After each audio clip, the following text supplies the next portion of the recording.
Fala galera, beleza? Esse aqui é o nosso bate-papo sobre marketing, franquias e negócios. Hoje eu tô com dois caras incríveis aqui, que é o Gustavo, tudo bem, Gu? Beleza, Rô? Já conhecido do canal, tem conversado com a gente. O Reinaldo também, tudo bem, Reinaldo? Tudo bem, joia. Beleza? Cara, a gente vai falar um pouquinho sobre inovação dentro das empresas, alinhada a processos. Então, para ficar bem legal, Gu, fala pra gente, cara, você que é um profissional do mercado, que a gente já conhece, o que você entende sobre inovação, cara? Resumidamente, o que é inovação para você? Legal, Rô. Bom, pessoal, então para a gente falar de inovação, a gente tem que pensar em duas vertentes. Uma vertente que é a inovação de criação, é criar algo não existente, é criar um novo produto, um novo serviço. E eu tenho a inovação de transformação, Legal. que é melhorar algo que já existe. Pode ser um processo, um produto, ou até mesmo inovar em um processo. Eu tenho um processo que é feito manual, eu vou automatizar, ou eu tenho um pagamento que eu faço de forma manual e eu vou colocar um autopagamento. Então tudo isso é inovação. Reinaldo, você que é um cara que já passou por grandes empresas, meu amigo, o que você poderia explanar pra gente, só para ficar claro para o nosso público, o que é inovação nos dias de hoje? Na minha visão, inovação consiste, olhando de uma forma macro, em resolver uma dor, solucionar um problema. Muitas vezes a gente encontra algumas resoluções, e muitas vezes são várias resoluções, mas sempre tem uma que realmente vai resolver a dor do cliente da forma mais inusitada e agregar mais valor possível. E independente da situação, do que acontece, é sempre agregar valor e gerar esse valor percebido para o cliente. Tá, muito legal. Quando você fala de resolver dor, isso é uma coisa bem interessante que a gente estava numa palestra agora do meu amigo Gustavo, que ele falou bastante que as pessoas querem criar inovações do zero, como ele mesmo falou, né? E muitas vezes inventar a roda de novo, inventar algo super inovador que realmente já existe e o cara não sabe o que vai fazer e acaba se perdendo. Porém, quando você olha para a dor do seu cliente, aquilo que o seu cliente precisa realmente de fato, que pode ser algo muito simples ou algo muito complexo, aí você pode inventar uma inovação. Fala do exemplo do AirPod, cara, que você falou pra gente, Claro. que é muito massa. Bom, então a Apple ela criou um produto circular que foi o AirPods, que não é o produto principal da Apple. Então a Apple tem aí o iPhone, o MacBook como produto principal e ela foi e desenvolveu o AirPods, que é basicamente o fone sem fio, wireless, né? Então só com o produto do AirPods ela faturou mais que o Spotify, Twitter no ano de 2020, que tem um estudo que saiu que ela faturou mais de 12 bilhões de dólares só com esse produto. Então quando a gente pensa qual é a dor do cliente, o que eu agrego valor, essa palavra é muito chave quando a gente fala de processos de inovação. Eu tenho que agregar valor para o meu cliente, então eu tenho que ter insights que vão em direção a isso. Grandes empresas e pequenas empresas erram quando eu quero criar algo por uma dor que não existe. Aí que vem o ponto que o Reinaldo falou. Perfeito. Exato. Cara, e muito legal que o AirPod é uma coisa que já existe. Sim, o fone é uma coisa que já existe, o AirPod é inovador. Então, para você que está com uma empresa, que está começando, a gente fala muito com o pequeno empresário em si, né? Que tem um negócio pequeno lá, que você quer criar um aplicativo para sua empresa, por exemplo. Às vezes você nem precisa do aplicativo, cara, que você precisa melhorar o seu delivery de alguma forma, né, Gu? Não é verdade, Sim. Reinaldo? Melhorar o seu processo de produção, o seu processo de entrega, de venda, e através disso você pode inovar. Reinaldo, você tem algum exemplo, cara, de inovação consistente que você podia trazer pra gente, para o nosso público? Sim. Até mesmo dos cases que você trabalhou ou de uma empresa grande que você conhece? Não, perfeito. Eu vou falar de uma específica que a gente está vivenciando agora, Tá. Bem similar a isso. Exatamente nesse momento. Dê uma olhada nisso aqui. Sim. Olha, eu tô sentindo uma dor agora. É a dor de estar passando isso aqui por dentro da minha camisa, tá conectando no celular. Em alguns momentos eu não tenho barba, mas talvez se alguém tiver uma barba maior pode estar gerando a dor, o desconforto de ter, o como isso.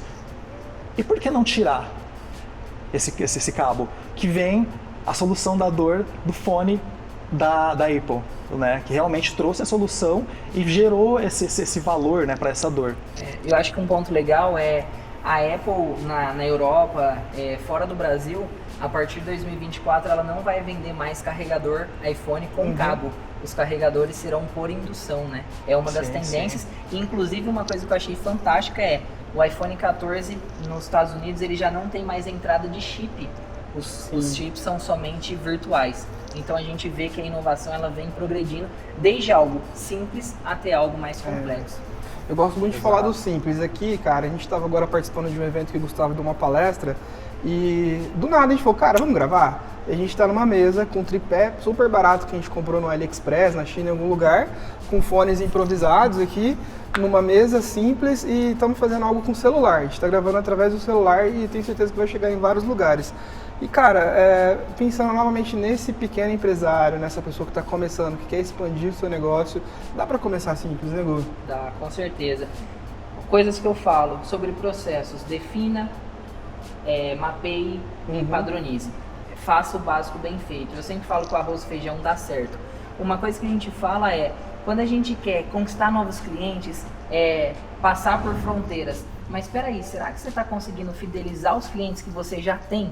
A ideia do supermercado que a gente trouxe hoje é fantástica também. Então é isso. Antes de pensar em inovação grande, pense em inovações pequenas. Olhe para o seu cenário atual. Veja o que pode ser melhorado através desse cenário. E o que você fala bastante, né?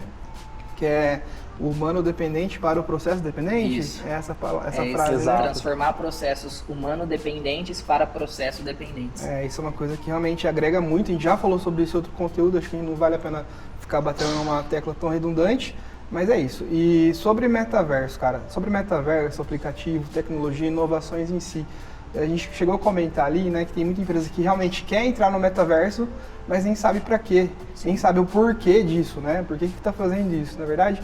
E muitas vezes o cara não precisa disso, não precisa do aplicativo, não precisa estar no metaverso, você tem que fazer o básico dele bem feito, não é verdade, Reinaldo? Sim, perfeitamente.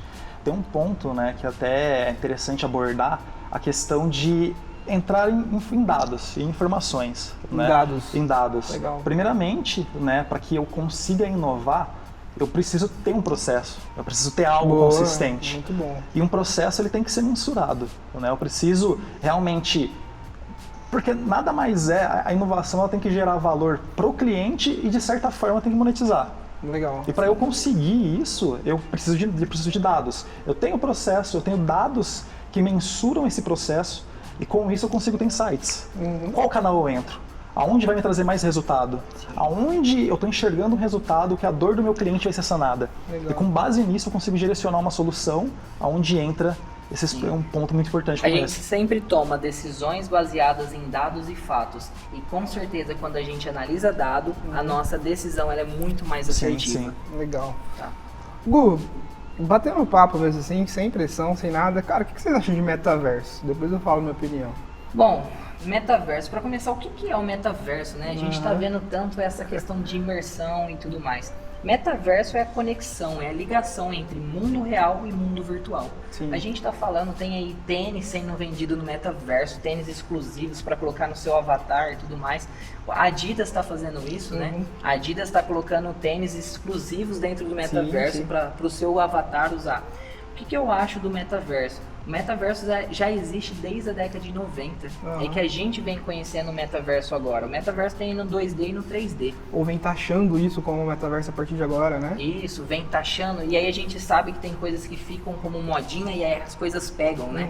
Então, o que eu acho do metaverso ele tem um propósito muito bacana, mas a gente não pode sair também da realidade. Tá. A gente tem que saber quando usar o metaverso. Eu quero usar para marketing? Legal, vamos usar para marketing. Eu quero usar como um canal de vendas como a Adidas? Tudo bem. Agora, eu quero usar o metaverso na minha empresa. Faz sentido? Eu vou ter um investimento de tempo, um investimento financeiro e qual é o público que eu quero atingir com isso? Perfeito. Esse é o principal insight do metaverso. Linkado a dados, né? Sempre vinculado a dados. Eu tenho que ter um propósito. Poxa, eu quero expandir o meu mercado, eu quero atingir mais clientes. Metaverso é uma estratégia? Super legal. Agora, quando o metaverso ele vem como forma de diversão, bacana. Agora, quando eu quero usar por usar, tem que ver se faz sentido. Às vezes você quer ir para o metaverso, você quer desenvolver um aplicativo para celular, mas seu site nem está bem feito. Faça o básico, linguagem bem antiga, feito. né? O básico bem feito. Eu, assim, não quero taxar as coisas, obviamente, né? Porque a gente olha muito com a nossa ótica. Sim. E eu vou olhar um pouco com a ótica da minha sobrinha, que tem 6 anos, que joga Roblox todo dia e ela já é formadora de opinião. Porque ela entra no shopping, papai, quero o tênisinho do Roblox que tá aqui na loja da Bibi Calçados. Sim. Quero o Fortnite, o negócio do Fortnite e tudo mais. Eu acho que isso é legal, assim, pra gente realmente pautar e divulgar algo para esse público que vai ser formador de opinião. Por exemplo, TikTok, que é uma plataforma que a gente sobe alguns videozinhos lá. Eu acho TikTok chato, sem maldade, mas eu acho. Aquela persona que tá lá no TikTok, que gosta da dancinha, que gosta do influencer e tudo mais, eu acho que uma estratégia bem traçada para a pessoa divulgar o seu produto, a sua estratégia dentro do TikTok ou do metaverso que seja, legal. Mas assim, realmente, volto naquela tecla que vocês estão falando todo tempo. O básico bem feito, ele é muito bem feito. Então se o cara quiser realmente só entrar por causa do hype lá, entrar porque tá na moda... Tá em alta, exatamente. Né? Pode acontecer, cara, não sei. Eu não tenho dados específicos sobre isso, mas acho que a própria empresa Meta, do Mark Zuckerberg, se ferrou bastante no metaverso, perdeu muita grana, né? Sim, uma expectativa muito alta, né? Exatamente. E aí eu falo assim sobre os NFTs, o que são os NFTs. A gente sabe daquele case do Neymar, que ele pagou milhões, se eu não me engano, no macaco dele, depois lá, ele perdeu muito dinheiro. Mas aqui não é só sobre o dinheiro, mas como as coisas estão em alta e elas têm essa variabilidade. E por isso que eu falo, eu sei que você usa o Business Model Canvas. Sim, bastante. Está isso no plano estratégico da empresa? Porque se não está esse canal de comunicação, de vendas, o porquê ele quer entrar no metaverso? Eu acho que essas são as decisões. E por isso que eu falo, você pode inovar, mas você tem que pensar em como inovar. Posso trazer o caso do supermercado? Por favor. A gente tem hoje supermercados que estão colocando o pagamento... Autosserviço, perfeito. E aí a gente começa a pensar caixa rápido até 10 unidades, caixa rápido até 20 unidades. E aí a gente começa a pensar qual é o público que eu quero atingir. Pessoas talvez mais jovens que querem agilidade. Eu já tenho caixa preferencial para idoso, grávido e tudo mais. Teve um supermercado na Holanda que desenvolveu um caixa lento para pessoas que não estão com pressa, principalmente ali para idosos, pessoas que têm essa necessidade de conversar, de ter aquele tempo, de ter essa comunicação. E aí, o que ele faz com isso? Ele cria necessidade com o cliente e ele fideliza aqueles clientes a irem nesse supermercado. Então a ideia foi fantástica. E aí, se a gente olha para o cenário europeu, onde a taxa da população é mais idosa, ele começa a absorver e ser um canal de atrair mais clientes. Exato. Isso é inovar. E assim, quando você olha para uma outra visão, né, relacionando ao supermercado, se a gente for olhar em qual cidade está o supermercado, qual é a população, qual o percentual de pessoas idosas, né? Qual o ticket médio que as pessoas trazem? Talvez você colocar um caixa um pouco mais lento para atrair um público-alvo direcionado, você consegue monetizar muito mais, consegue ter uma rentabilidade maior. E aí, lembra num outro podcast que eu falei, poucos clientes te dão feedback. Quando algum cliente te dá feedback, receba isso como um presente. Sim, sem dúvida. E que é a dor, né? A gente traz soluções através de uma dor. Quando vocês falam de estudo, cara, tem uma parte da nossa consultoria voltada para marketing, que as pessoas podem achar que a gente é muito retrógrado. Na palestra que eu dou eu falo bastante sobre isso, mas eu não deixo de identificar os 4 P's do marketing, tá lá desde dos livros do Kotler mesmo, que é a ciência de marketing que nasceu como isso, né? Então é uma coisa que, cara, para mim, sim, fazer um mapeamento dos 4 P's, produto, preço, praça e promoção, e definir qual é o seu público, que os meninos falaram aqui, né? Então o público idoso do mercado, ou o público de uma cidade, como ele se comporta e tudo mais, definir quais são os 4 P's e se posicionar. Aí depois pensar em inovação em si, né, cara? Sim, sem dúvida. Ou já nascer como uma empresa inovadora, realmente, né? Se arriscar a ser uma empresa inovadora. Aí tá no core da empresa. Exatamente. A gente tem a Magalu ali como exemplo, criando seu avatar, agora as propagandas são focadas nisso. Então a gente começa a ter essa subdivisão, esses produtos, legal, né?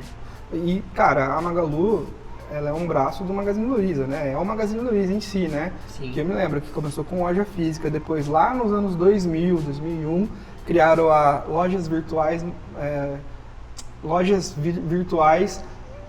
virtuais, era uma loja física, que você ia lá com meu pai, eu lembro certinho, você ia na loja física do interior e não tinha os móveis expostos. Você sentava catálogo online. Cara, você sentava com o vendedor numa mesa, tinha tipo várias mesas, assim como se fosse uma agência de viagens. Você chega, senta na mesa e o vendedor te mostrava um móvel no computador. Cara, isso 2000, ninguém fazia isso. E você escolhia o móvel e depois ele chegava direto na sua casa. Começou assim, cara. Então, tudo bem, eles começaram com uma empresa lá que expunha os móveis, que tinha toda a logística e tudo mais. Só que quando eles fizeram isso, acho que ela deu um salto gigantesco, que aí partiu para o Magalu. E esse é um exemplo de inovação fantástico, né? Sim. E olhando, não foi, por exemplo, é algo simples, né? Simples que resolve uma dor. Simplesmente assim. Sim. Simples. E quebra paradigmas, né? É óbvio que tem gente que não vai gostar, até mesmo hoje, assim, tipo, o autosserviço. Tem gente que não gosta de chegar um The-Coffee da vida, ir lá no tablet, fazer o seu pedido de Sim. café e receber sem ter o contato direto com o vendedor. Mas, cara, tem coisas que não tem como a gente mudar. A gente vê pro próprio Netflix aí, que recebeu... que recebeu não, né? Que recebeu uma negativa da Blockbuster, só que por fim a Blockbuster não existe mais, a Netflix hoje tem todos os direitos possíveis, né? Sim. Gente, acho que é isso, né? Show de bola. Show de bola. Tem alguma coisa pra colocar, Reinaldo? Olha, um insight final, né? Muitas vezes a gente pensa como inovação sempre trazer uma ferramenta tecnológica. É óbvio, né, que se em algum momento foi identificada a necessidade de uma tecnologia, perfeito, vai sanar a dor. Mas pense simples. Pense simples e resolva uma dor. É isso. Você, Gu? Bom, só pra gente finalizar então, aquele insight final quando a gente pensar em inovação, inovação não é só a tecnologia. Eu posso inovar com um processo simples, como o do supermercado. Então eu falaria, dedique-se, invista mais tempo na análise da dor e não tanto na procura da solução. Se você investir mais tempo na análise da sua dor, do seu problema, com certeza você vai ter uma solução mais assertiva e mais rápida, quando a gente pensa em ágil, né? Sim. Assertivo com agilidade. Eu, assim, gostaria de falar que eu não sou um profissional de inovação, mas a gente acaba sendo. Mas eu gostaria de falar assim, você que quer inovar na sua empresa, você não precisa esperar tanto, cara. Tenta fazer, se não der certo, você volta e faz de novo. Então comece a fazer uma premissa que startup utiliza bastante, que é faça... é melhor feito do que bem feito, muitas vezes. É óbvio que bem feito é muito bom, só que se você ficar parado esperando as coisas acontecer, nunca vão acontecer. Então faça acontecer, assim como a gente está gravando esse podcast com o celular aqui, e faz que um dia dá certo. Isso aí? É isso. Melhor fazer do que perder o time e ser tarde, né? Cara, eu conheço artistas muito bons que não gravam vídeo porque eles acham que tem que ser o perfeito. É isso. E fica parado anos e anos e anos e tá lá. Certo? É aquilo do Agile, né? Errar rápido e aprender rápido, mas o importante é começar. E ter constância. E ter constância, perfeito. É isso. Isso aí, valeu, Gu. Valeu, Gu. Reinaldo, obrigado, meu irmão. Um prazer. Tamo junto. Tudo meu. Valeu. Obrigado.